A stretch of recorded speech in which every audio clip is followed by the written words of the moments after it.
bienvenida. En el día de hoy vamos a tener una sección en la cual vamos a tener invitados especializados en el tema sobre la adultez y la vejez. Para eso vamos a dar a continuación a uno de los especialistas que nos van a iniciar para poder saber más sobre este tema. Entonces, doctor Simón, ¿qué nos depara el día de hoy para esta sección? Hola, muchas gracias primero que todo. Bueno, los cambios frente a los rasgos físicos, la salud y las experiencias cognitivas va a también influenciar en la personalidad y en los diferentes rasgos de la inteligencia, en la experiencia de cada persona. En el desarrollo psicosocial también se hablará de algunos autores importantes como lo son Erikson, frente a la generabilidad versus el estancamiento. Muchas gracias, doctor Simón, por estos datos tan importantes sobre lo que vamos a ver el día de hoy. Pero para iniciar quisiera saber si es importante que las personas sepan sobre estos datos, ya sea para la vida personal o para datos de la vida académica. Por supuesto que sí. Son temas que están relacionados en todas las personas. Y a pesar de que no son visibles a simple vista, pues siempre va a ser necesario tenerlos en cuenta. Muchas gracias, doctor Simón, por estos datos que nos mencionó anteriormente. Y pues vamos a volver con usted en breve, ya que vamos a generar una charla sobre todos estos datos. Pero por el momento vamos a dar bienvenida a uno de otros participantes que tenemos para el día de hoy, que nos va a resaltar algunos temas ya mencionados por anteriormente el doctor Simón. Entonces le damos la bienvenida al doctor Santiago. Es un gusto estar con ustedes el día de hoy. Para continuar, vamos a hablar sobre los cambios físicos, acerca de la salud, la inteligencia y la experiencia que puede sufrir una persona a lo largo de su vida desde los 25 a los 65 años. De acuerdo, doctor Santiago, muchas gracias por esa información. Y para dar inicio, digamos, como a esta conversación, me gustaría complementarla. Entonces, por ejemplo, estos datos están relacionados a los cambios en las personas que pueden sufrir a corto o largo plazo, como por ejemplo en su personalidad, relaciones sociales, o también que se pueden encontrar cambios relacionados al día a día. Bueno, pues Miguel, déjame decirte que estás en lo correcto. Algunas características que se pueden presentar es un ejemplo: la inestabilidad emocional, la extroversión, la proactividad imaginativa y sobre todo la confiabilidad. El tipo de cosas que una persona desarrolla a lo largo de su vida está entre los 25 y 65 años. Muchas gracias, doctor Simón, por esa información dada anteriormente, y pues obviamente logró complementar lo que mencionamos anteriormente, que es una dinámica que se va a dar dando. Pero ahora me gustaría dar paso a nuestro próximo invitado, así que damos paso al doctor Andrés. Muchas gracias por la invitación. Estoy muy agradecido de poder aportar al noticiero. Y para complementar un poco, antes de iniciar un nuevo tema, es necesario recalcar que en la adultez se encuentran tres etapas que se refuerzan por unas características que se logran diferenciar estos procesos. Muchas gracias, doctor Andrés, por esta información, y sobre todo está en lo correcto, ya que se encuentran divididos en edades predeterminadas, pero pues nos gustaría saber cuáles son las características de estas. Eso es correcto, para complementar tu información, señor Miguel, pero en la que nosotros, y más importante yo me voy a centrar, es en los 20 a los 40 años, ya que en esta etapa el individuo está al tope de su condición física. Podría decirse que es su plenitud. En términos del desarrollo cognitivo, la persona desarrolla mayor complejidad en su toma de decisiones y elecciones educativas, ya que, como se ha visto, es más recomendable que una persona en esta edad decida qué va a hacer de su vida, qué va a estudiar, qué va a hacer, etc. Junto al desarrollo psicosocial, donde las cosas más importantes pasan, y la toma de decisiones en torno a las relaciones interpersonales. ¿Me casaré? ¿Estaré solo? ¿Tendré un perro? Por ejemplo, es el dilema en torno a la vida en esta etapa. Vale, doctor Santiago, muchas gracias por esa información, pero me gustaría recalcarla un poco más, sobre todo por las consecuencias que genera esta etapa de la vida, pero también por el rango, porque se nos dice que está entre los 45 a los 65 años, pero sobre todo para un dato que puede ser bastante interesante, es sobre la andropausia en mujeres y andropausia en hombres. Miguel, creo que te equivocaste.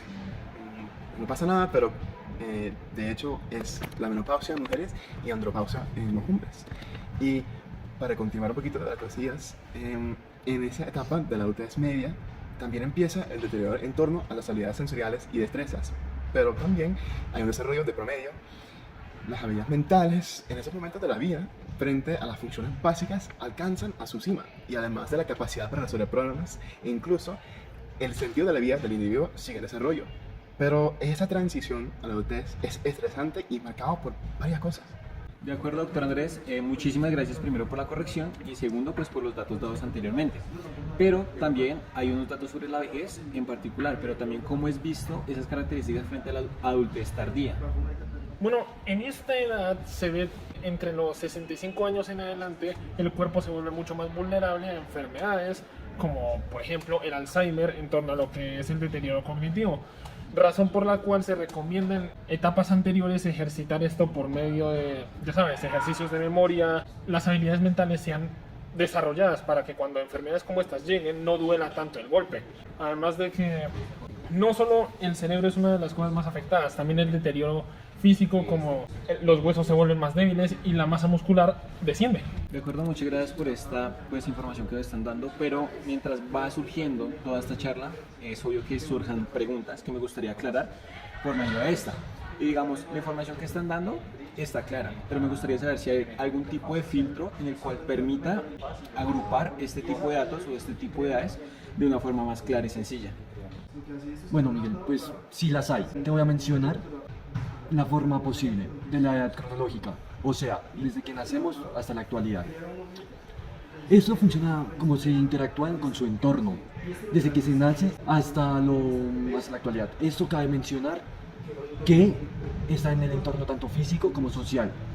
Y esto entra en la comparación de las otras personas dentro de la misma edad en la que uno se encuentra. La edad biológica, esta se refiere al estado de los órganos en torno a las demás personas que cómo se pueden encontrar.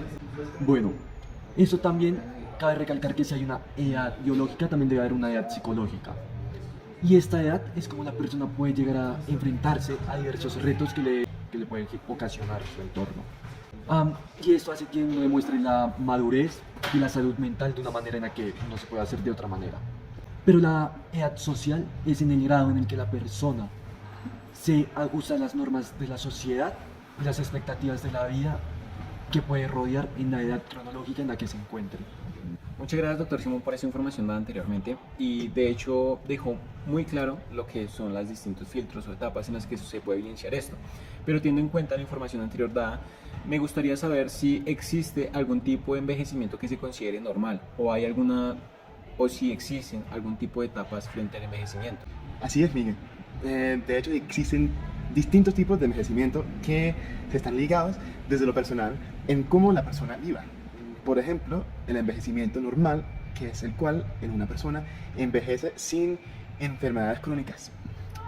También existe el patológico, que es pues prácticamente envejecer con una enfermedad crónica. Y por último, el envejecimiento exitoso, que es envejecer sin una enfermedad y con muy buena condición física y mental. No debemos olvidar que el contexto histórico-social es capaz de establecer procesos típicos del envejecimiento en una persona. Tal como lo mencionas, Peck formuló unas etapas relacionadas al desarrollo. La primera etapa sería el aprecio de las habilidades sobre la fuerza física, que se da gracias al deterioro físico, en donde se canalizan las energías de actividades físicas a las mentales. Bueno, la siguiente era una socialización frente a la sexualización en las relaciones humanas, que se basa a la prioridad a la camaradería sobre la identidad sexual o competitiva.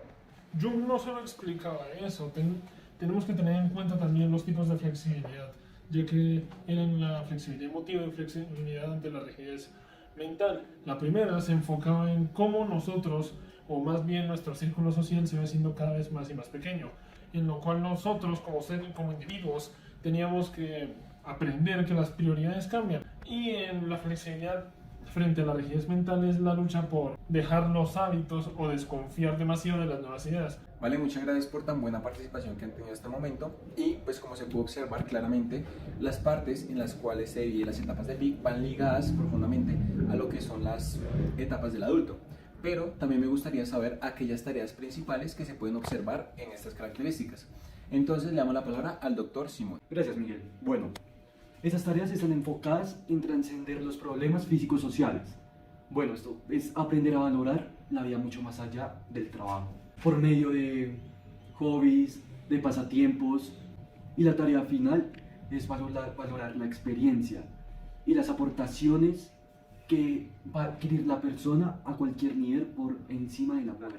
Muchas gracias por esa información, doctor Simón, pero de igual forma nos acaba de llegar una información en la cual está ligada a la dinámica que estamos haciendo con el público, y es que mientras pasa esta charla pueden surgir preguntas, pero ahora vamos a pasar a responderla, y es que se menciona mucho sobre este tema a Erickson. y dice que frente a la generatividad y el estancamiento y que hasta a la persona le gustaría colocar el tema sobre la mesa. ¿Qué piensa sobre esto, doctor Andrés? El estancamiento, según Erickson, está bajo 3 puntos importantes. Primero, es el proactivo, el cual consiste en dar y responder a las necesidades de la siguiente generación. La segunda, que es el productivo, el cual consiste en integrar al trabajo a la vida familiar y cuidar a la siguiente generación. Y la tercera y última es el creativo, el cual que se encargue de hacer aportaciones a la sociedad a una gran escala. Muchas gracias por esos datos, doctor Andrés, pero también ligado a la dinámica surgen más preguntas de los espectadores y es precisamente que si podían hablar sobre las influencias durante el desarrollo. Miguel, pues claro que sí. Las influencias durante el desarrollo son aspectos que se encuentran alrededor de la persona. Esta la puede llegar a afectar de manera directa o indirectamente. Se podría dividir en 2 influencias. La normativa, que son los grupos de acontecimientos que se pasan a los grupos de personas en un tiempo determinado. Como el COVID. Precisely, just like COVID. Y en el caso de los aspectos no normativos. Bueno, los aspectos no normativos son eventualidades que tienen un gran impacto en la vida y ocurren en un tiempo de vida atípico, como lo pueden ser los traumas de una persona. Muy cierto. Pero no podemos olvidar el enfoque biológico en los sistemas que lo componen. Una persona comportándose en público o privado, pues mejor conocido como el ontosistema, es el mismo de forma natural e intransigente.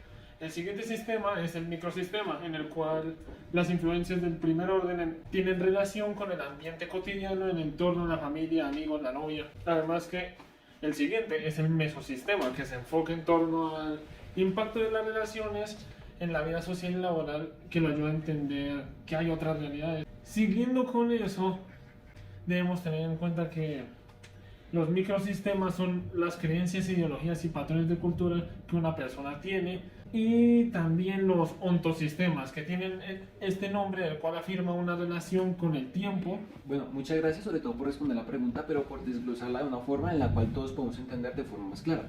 Pero un tema que me parece importante colocarlo sobre la mesa es aquellas relaciones que se pueden presentar, pero sobre en la adultez y en la vejez.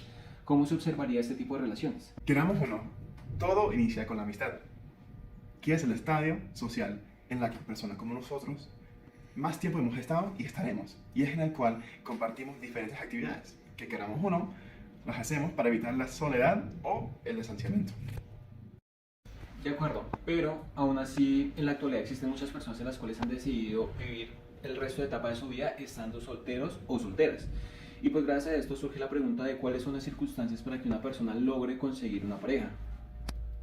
Un rasgo importante es la proximidad, compartir en el contexto, la apariencia física, porque la carta de presentación de una persona es como se ve.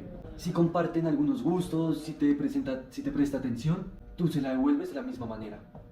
Teniendo en cuenta lo que acaba de decir el doctor Simón, me gustaría saber si las relaciones interpersonales afectan o no frente al desarrollo de la persona.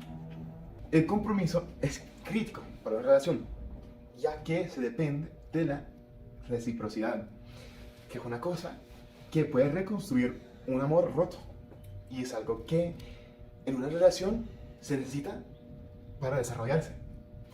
Y algo que no podemos olvidar es el apego. Este apego cuenta como una necesidad universal humana que necesitamos para formar nuestros lazos afectivos con otras personas. De acuerdo con esta información, también me gustaría resaltar algunos datos para continuar con el siguiente tema. Y es que Jung, dentro de su teoría, resaltó 2 características importantes. Y es que existen las personas introvertidas y extrovertidas, que hacen gran parte, incluso que componen toda la sociedad, frente a aquellas personas en las cuales se componen o se enfocan en sí mismas y aquellas que se enfocan desde su exterior. Así es. Y de la misma forma que existen introvertidos y extrovertidos, Jung propone que existen 2 tipos de individuos. El primero es el racional, personas que son capaces de regular sus acciones y pensamientos con sentidos.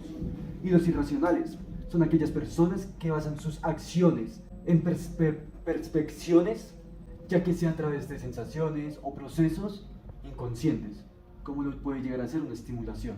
Bueno, con todo esto me gustaría que pasemos ya a la sección final de este noticiero. Y es que precisamente me gustaría que nuestros acompañantes nos ayuden a describir y a desglosar aquellas características importantes que conlleva la salud mental en la parte de la adultez. Terminemos concluyendo que existen determinantes de una persona, lo relacionan por completo, donde deben estar en consideración positiva e incondicional, la aceptación total y el amor de otras personas sin importar cuál sea su conducta. Una persona funcional por completo debe ser capaz de aceptar dichas emociones. Esto no solo sirve para identificar, para evaluar la personalidad, sino también sirven para identificar trastornos, o mejor conocido como las variables desadaptativas fuera de la población, que limitan a las personas y a su entorno. ¿Existe una amplia división de trastornos? Están divididos en 3 tipos. Los tipos A, o mejor conocidos como los paranoide, o también conocidos como los esquizotípicos. ¿Pero qué tipo de trastorno se puede presentar en el tipo A? Los trastornos de tipo A pueden ser los paranoides, el trastorno del límite de personalidad, el delirante, el esquizoide y también por evitación. Los tipos B se caracterizan por la incapacidad de acatar reglas sociales por medio de actos antisociales y criminales crónicos. No significa que una persona con esto sea un criminal, ni mucho menos. Las personas con trastornos tipo B se presentan en torno a pues, como la inestabilidad afectiva, el estado de afectar el estado de ánimo, del comportamiento. Pero por último me gustaría saber sobre sobre los tipos de trastorno que se encuentran en el rasgo del tipo C. Por ejemplo, si no estamos mal, tenemos informado que esos trastornos están relacionados frente al abandono y los rasgos sobre la soledad. Se caracteriza por la evitación, donde una persona puede ser extremadamente sensible al rechazo y pueden vivir aislados socialmente. Se puede decir que estas personas padecen de un complejo de inferioridad muy severo. Además que pueden subordinar a otras personas sobre su propia seguridad e incluso sus sentimientos, obligándolos a asumir la responsabilidad de sus vidas. Agradecer primero que todo a todos los participantes que nos dieron la oportunidad de tener sus opiniones el día de hoy, a los doctores especializados en psicología.